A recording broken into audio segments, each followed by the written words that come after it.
प्यारे मित्रों, महाभारत की शिक्षा हर काल में प्रासंगिक रही है। महाभारत को पढ़ने के बाद इससे हमें जो शिक्षा या सबक मिलता है उसे याद रखना भी जरूरी है। तो आइए हम जानते हैं ऐसी ही 25 तरह की शिक्षाएं जो हमें महाभारत, युगंधर और मृत्युंजय पढ़ने पर मिलती हैं। हालांकि यह भी सच है कि आप महाभारत पढ़ेंगे तो हो सकता है कि आपको कुछ अलग शिक्षा या सबक मिले। 1. जीवन हो योजनाओं से भरा। जीवन के किसी भी क्षेत्र में बेहतर रणनीति आपके जीवन को सफल बना सकती है, और यदि कोई योजना या रणनीति नहीं है तो समझो जीवन एक अराजक भविष्य में चला जाएगा जिसके सफल होने की कोई गारंटी नहीं। भगवान श्री कृष्ण के पास पांडवों को बचाने का कोई मास्टर प्लान नहीं होता तो पांडवों की कोई औकात नहीं थी कि वे कौरवों से किसी भी मामले में जीत जाते। 2. संगत और पंगत हो अच्छी। कहते हैं कि जैसी संगत वैसी पंगत और जैसी पंगत वैसा जीवन।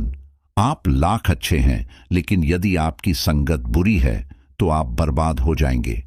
लेकिन यदि आप लाख बुरे हैं और आपकी संगत अच्छे लोगों से है और आप उनकी सुनते भी हैं तो निश्चित ही आप आबाद हो जाएंगे। कौरवों के साथ शकुनी जैसे लोग थे जो पांडवों के साथ कृष्ण। शकुनी मामा जैसी आपने संगत पाल रखी है तो आपका दिमाग चलना बंद ही समझो। 3. अधूरा ज्ञान घातक। कहते हैं कि अधूरा ज्ञान सबसे खतरनाक होता है। इस बात का उदाहरण है अभिमन्यु। अभिमन्यु बहुत ही वीर और बहादुर योद्धा था, लेकिन उसकी मृत्यु जिस परिस्थिति में हुई उसके बारे में सभी जानते हैं। मुसीबत के समय यह अधूरा ज्ञान किसी भी काम का नहीं रहता है। आप अपने ज्ञान में पारंगत बने, किसी एक विषय में तो दक्षता हासिल होना ही चाहिए। 4. दोस्त और दुश्मन की पहचान करना सीखें। महाभारत में ऐसे कई मित्र थे जिन्होंने अपनी ही सेना के साथ विश्वासघात किया। ऐसे भी कई लोग थे जो एन वक्त पर पाला बदलकर कौरवों या पांडवों के साथ चले गए। शल्य और युयुत्सु इसके उदाहरण हैं। इसीलिए कहते हैं कि कई बार दोस्त के भेष में दुश्मन हमारे साथ आ जाते हैं और हमसे कई तरह के राज लेते रहते हैं। कुछ ऐसे भी दोस्त होते हैं जो दोनों तरफ होते हैं, जैसे कौरवों का साथ दे रहे भीष्म, द्रोण और विदुर ने अंततः युद्ध में पांडवों का ही साथ दिया। 5. हथियार से ज्यादा घातक बोल वचन। महाभारत का युद्ध नहीं होता यदि कुछ लोग अपने वचनों पर संयम रख लेते। जैसे द्रौपदी यदि दुर्योधन को अंधे का पुत्र भी अंधा नहीं कहती तो महाभारत नहीं होती। शिशुपाल और शकुनी हमेशा चुभने वाली बातें ही करते थे, लेकिन उनका हश्र क्या हुआ यह सभी जानते हैं। सबक यह कि कुछ भी बोलने से पहले हमें यह सोच लेना चाहिए कि इसका आपके जीवन, परिवार या राष्ट्र पर क्या असर होगा। 6. जुए सट्टे से दूर रहो। शकुनी ने पांडवों को फंसाने के लिए जुए का आयोजन किया था, जिसके चलते पांडवों ने अपना सब कुछ दांव पर लगा दिया था। अंत में उन्होंने द्रौपदी को भी दांव पर लगा दिया था। यह बात सभी जानते हैं कि फिर क्या हुआ। अतः जुए, सट्टे, षड्यंत्र से हमेशा दूर रहो। ये चीजें मनुष्य का जीवन अंधकारमय बना देती हैं। 7. सदा सत्य के साथ रहो। कौरवों की सेना पांडवों की सेना से कहीं ज्यादा शक्तिशाली थी। एक से एक योद्धा और ज्ञानी जन कौरवों का साथ दे रहे थे। पांडवों की सेना में ऐसे वीर योद्धा नहीं थे। कहते हैं कि विजय उसकी नहीं होती जहां लोग ज्यादा हैं, ज्यादा धनवान हैं या बड़े पदाधिकारी हैं। विजय हमेशा उसकी होती है जहां ईश्वर है, और ईश्वर हमेशा वही है जहां सत्य है। इसलिए सत्य का साथ कभी न छोड़ दें। अंततः सत्य की ही जीत होती है। सत्य के लिए जो करना पड़े करो। 8. लड़ाई से डरने वाले मिट जाते हैं। जिंदगी एक उत्सव है, संघर्ष नहीं। लेकिन जीवन के कुछ मोर्चों पर व्यक्ति को लड़ने के लिए हमेशा तैयार रहना चाहिए। जो व्यक्ति लड़ना नहीं जानता, युद्ध उसी पर थोपा जाएगा या उसको सबसे पहले मारा जाएगा। महाभारत में पांडवों को यह बात श्री कृष्ण ने अच्छे से सिखाई थी। पांडव अपने बंधु बांधवों से लड़ना नहीं चाहते थे, लेकिन श्री कृष्ण ने समझाया कि जब किसी मसले का हल शांतिपूर्ण तरीके से नहीं होता तो फिर युद्ध ही एकमात्र विकल्प बच जाता है। कायर लोग युद्ध से पीछे हटते हैं। युद्ध भूमि पर पहुंचने के बाद भी अर्जुन युद्ध नहीं करना चाहता था। तब भगवान श्री कृष्ण ने उससे कहा कि न कोई मरता है और न कोई मारता है, सभी निमित्त मात्र हैं। आत्मा अजर और अमर है, इसलिए मरने या मारने से क्या डरना। 9, खुद नहीं बदलोगे तो समाज तुम्हें बदल देगा। जीवन में हमेशा दानी, उदार और दयालु होने से काम नहीं चलता। महाभारत में जिस तरह से कर्ण की जिंदगी में उतार चढ़ाव आए, उससे यही सीख मिलती है कि इस क्रूर दुनिया में अपना अस्तित्व बनाए रखना कितना मुश्किल होता है। इसलिए समय के हिसाब से बदलना जरूरी होता है, लेकिन वह बदलाव ही उचित है जिसमें सभी का हित हो। कर्ण ने खुद को बदलकर अपने जीवन के लक्ष्य तो हासिल कर लिया, लेकिन वे फिर भी महान नहीं बन सके, क्योंकि उन्होंने अपनी शिक्षा का उपयोग समाज से बदला लेने की भावना से किया। बदले की भावना से किया गया कोई भी कार्य आपके समाज का हित नहीं कर सकता। 10, शिक्षा का सदुपयोग जरूरी। समाज ने एक महान योद्धा कर्ण को तिरस्कृत किया था, जो समाज को बहुत कुछ दे सकता था, लेकिन समाज ने उसकी कद्र नहीं की, क्योंकि उसमें समाज को मिटाने की भावना थी। कर्ण के लिए शिक्षा का उद्देश्य समाज की सेवा करना नहीं था, अपितु वो अपने सामर्थ्य को आधार बनाकर समाज से अपने अपमान का बदला लेना चाहता था। समाज और कर्ण दोनों को ही अपने अपने द्वारा किए गए अपराध के लिए दंड मिला है और आज भी मिल रहा है। कर्ण यदि यह समझता कि समाज व्यक्तियों का एक जोड़ मात्र है जिसे हम लोगों ने ही बनाया है, तो संभवतः वह समाज को बदलने का प्रयास करता, न कि समाज के प्रति घृणा करता। 11, अच्छे दोस्तों की कद्र करो। ईमानदार और बिना शर्त समर्थन देने वाले दोस्त भी आपका जीवन बदल सकते हैं। पांडवों के पास भगवान श्री कृष्ण थे, तो कौरवों के पास महान योद्धा कर्ण थे। इन दोनों ने ही दोनों पक्षों को बिना शर्त अपना पूरा साथ और सहयोग दिया था। यदि कर्ण को छल से नहीं मारा जाता, तो कौरवों की जीत तय थी। पांडवों ने हमेशा श्री कृष्ण की बातों को ध्यान से सुना और उस पर अमल भी किया, लेकिन दुर्योधन ने कर्ण को सिर्फ एक योद्धा समझकर उसका पांडवों की सेना के खिलाफ इस्तेमाल किया। यदि दुर्योधन कर्ण की बात मानकर कर्ण को घटोत्कच को मारने के लिए दबाव नहीं डालता, तो इंद्र द्वारा दिया गया जो अमोघ अस्त्र कर्ण के पास था, उससे अर्जुन मारा जाता। 12, भावुकता कमजोरी है। धृतराष्ट्र अपने पुत्रों को लेकर जरूरत से ज्यादा ही भावुक और आसक्त थे। यही कारण रहा कि उनका एक भी पुत्र उनके वश में नहीं रहा। वे पुत्र मोह में भी अंधे थे। इसी तरह महाभारत में हमें ऐसे कुछ पात्र मिलते हैं जो अपनी भावुकता के कारण मूर्ख ही सिद्ध होते हैं। जरूरत से ज्यादा भावुकता कई बार इंसान को कमजोर बना देती है और वो सही गलत का फर्क नहीं पहचान पाता। कुछ ऐसा ही हुआ महाभारत में धृतराष्ट्र के साथ, जो अपने पुत्र मोह में आकर सही गलत का फर्क भूल गए।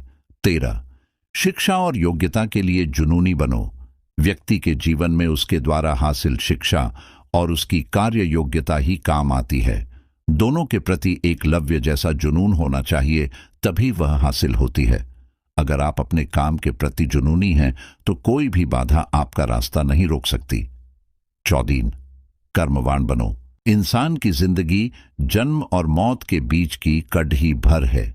यह जिंदगी बहुत छोटी है, कब दिन गुजर जाएंगे आपको पता भी नहीं चलेगा, इसलिए प्रत्येक दिन का भरपूर उपयोग करना चाहिए। कुछ ऐसे भी कर्म करना चाहिए जो आपके अगले जीवन की तैयारी के हों। ज्यादा से ज्यादा कार्य करो। घर और कार्यालय के अलावा भी ऐसे कार्य करो जिससे आपकी संतानें आपको याद रखें। गीता यही संदेश देती है कि हर पर ऐसा कार्य कर जो तेरे जीवन को सुंदर बनाए। 15, अहंकार और घमंड होता है पतन का कारण। अपनी अच्छी स्थिति, बैंक बैलेंस, संपदा, सुंदर रूप और विद्वता का कभी अहंकार मत कीजिए। समय बद्दा बलवान है। धनी, ज्ञानी, शक्तिशाली पांडवों ने वनवास भोगा और अति सुंदर द्रौपदी भी उनके साथ वनों में भटकती रही।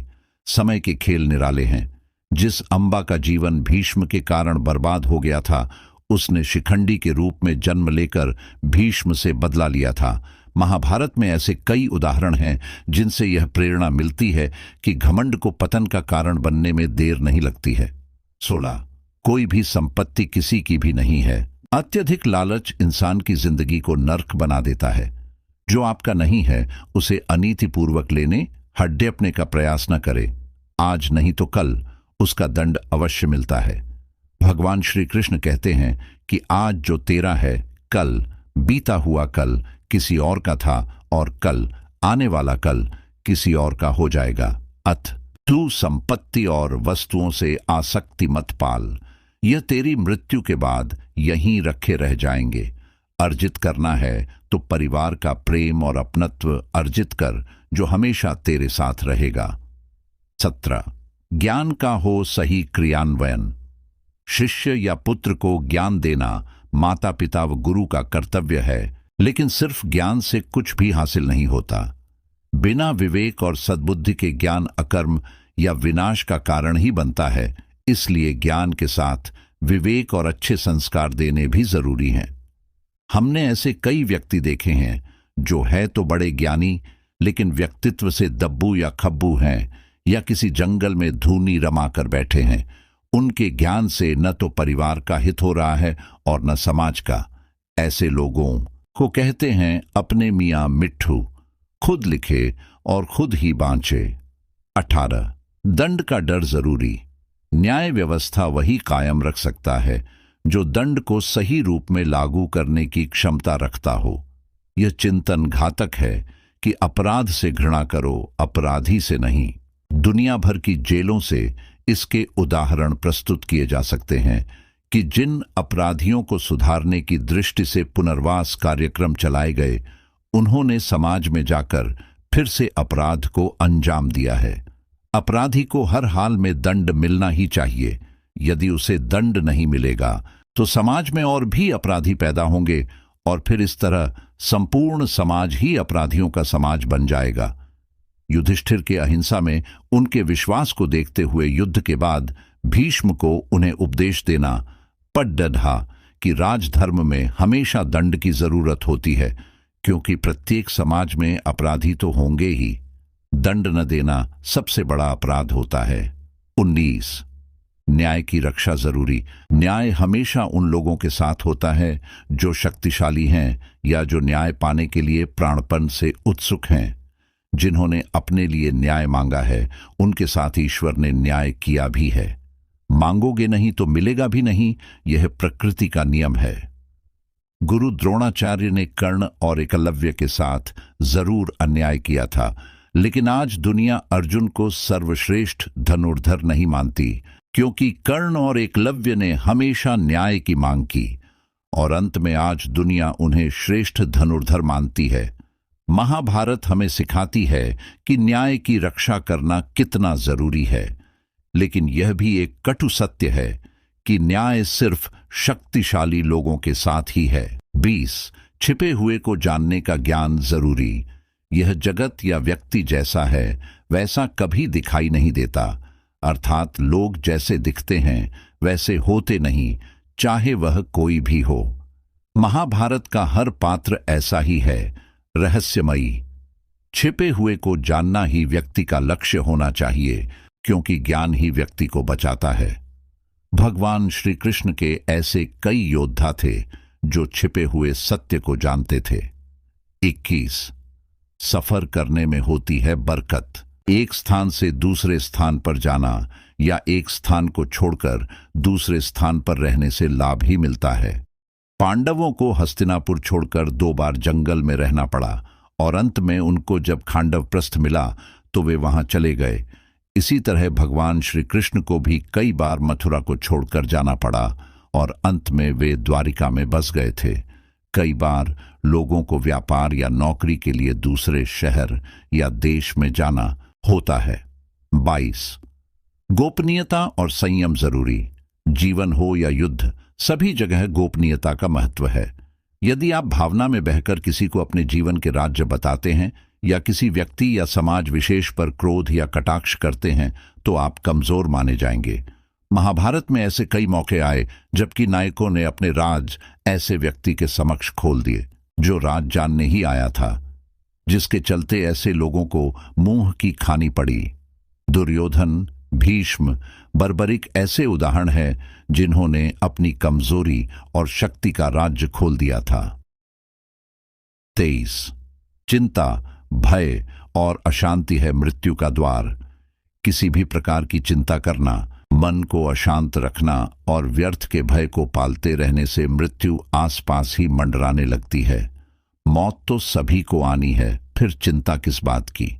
कोई पहले मरेगा और कोई बाद में। चिंता का मुख्य कारण मोह है। जेल खान, दावाखाना या पागलखाना वह व्यक्ति जाता है जिसने धर्मसम्मत या संयमित जीवन नहीं जिया, बहुत महत्वाकांक्षी है, या जिसने धन और शक्ति के आधार पर रिश्ते बना रखे हैं, या जिसे अपनी संपत्ति की सुरक्षा की चिंता है। महाभारत को पढ़ने से हमें यही शिक्षा मिलती है कि चिंता मुक्त जीवन सबसे बड़ी दौलत है। 34 इंद्रिय संयम जरूरी। इंद्रियां कभी तृप्त नहीं होती। जो इंद्रियों के वश में है उसका पतन निश्चित है। बहुत से लोग आजकल किसी न किसी प्रकार की आदत या नशे के गुलाम हैं। ऐसे लोगों का धीरे धीरे क्षरण होता जाता है। इंद्रिय संयम आता है संकल्प से। महाभारत का हर पात्र संकल्प से बंधा हुआ है। शक्ति का संचय इंद्रियों को वश में करने से ही संभव हो पाता है। 25 राजा या योद्धा को नहीं करना चाहिए परिणाम की चिंता। कहते हैं कि जो योद्ध या राज युद्ध के परिणाम की चिंता करता है वह अपने जीवन और राज्य को खतरे में डाल देता है। परिणाम की चिंता करने वाला कभी भी साहसपूर्वक न तो निर्णय ले पाता है और न ही युद्ध कर पाता है। जीवन के किसी पर मोड़ पर हमारे निर्णय ही हमारा भविष्य तय करते हैं। एक बार निर्णय ले लेने के बाद फिर बदलने का अर्थ यह है कि आपने अच्छे से सोचकर निर्णय नहीं लिया या आप में निर्णय लेने की क्षमता नहीं है।